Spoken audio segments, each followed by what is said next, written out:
خوږو مینوالو السلام علیکم. دا وخت ولاړ یم په زری پوهنتون پېښور کې، یعنی د کرکلي پوهنتون پېښور کې ولاړ یم د الیاس منصف صاحب سره.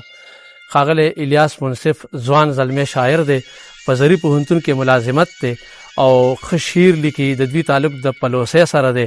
نو غوښتل مو چې تاسو ته یو ښکلی غزل وورئ. نو منصف صاحب زموږ مینوالو سره به یو ښکلی غزل شریکوئ. ډېره مننه کوم امداد صاحب ستاسو او ستاسو د مینوالو. یو غزل دی ارشاد.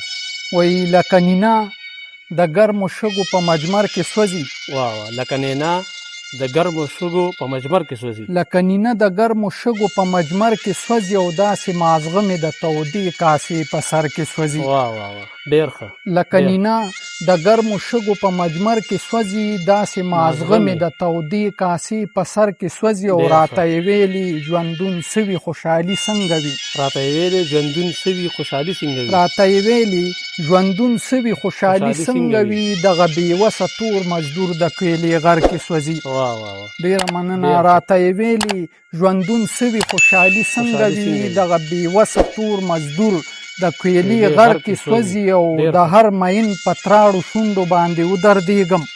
د هر مین په تراړو شونډو باندې ودردېږم. د هر مین په تراړو شونډو باندې ودردېږم، د زړه پرهر یې چې دننه په ځیګر کې سوځي. ډېر ښه. ډېره مننه. د هر مین په تراړو شونډو باندې ودردېږم، د زړه پرهر یې چې دننه په ځیګر کې سوځي او ملالې بیا هغه ټپه کړه پښتانه راویښ کا. ملالې بیا هغه ټپه کړه پښتانه راویښ کا. ملالې بیا هغه ټپه کړه پښتانه راویښ کا، دا به تر څو زما ولس په لر او بر کې سوځي. ډېر ښه. ډېره مننه. ملالې بیا هغه ټپه کړه پښتانه راویښ کا، دا به تر څو زما ولس په لر او بر کې سوځي او هېڅ چاته نه وایم حال د تنګ دستی منصفه. هېڅ چاته نه وایم حال د تنګ دستی منصفه. هېڅ چاته نه وایم حال د تنګ دستی منصفه، خپل ارمانونه مې سهار او مازدیګر کې سوځي. خپل ارمانونه مې سهار او مازدیګر کې سوځي.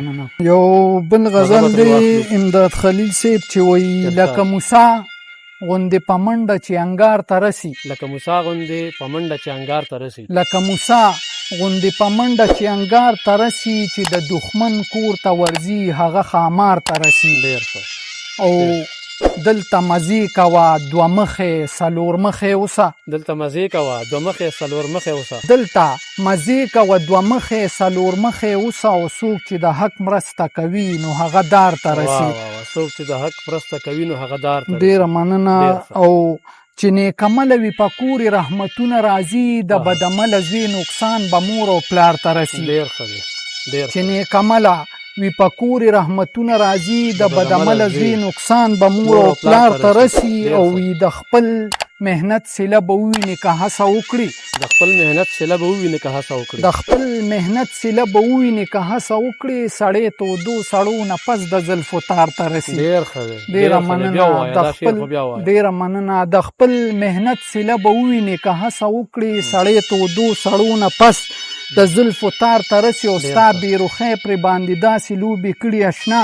ستا بېرخۍ پرې باندې داسې لوبې کړي اشنا. ستا بېرخۍ پرې باندې داسې لوبې کړي اشنا، چې هر ماښام په دغه دشته کې مې خوار ته رسي. ډېر ښه.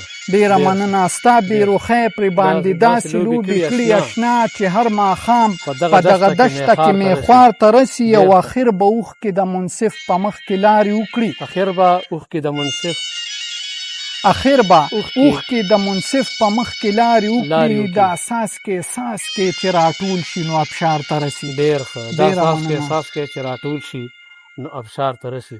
خوږو مینوالو دا و الیاس منصف صاحب چې تاسو ترېنه ښکلي کلامونه واورېد. یو بلې ویډیو سره به د یو نوي شاعر سره بیا ستاسو په خدمت کې حاضرېږو. ښاد او آباد اوسئ. د الله په امان.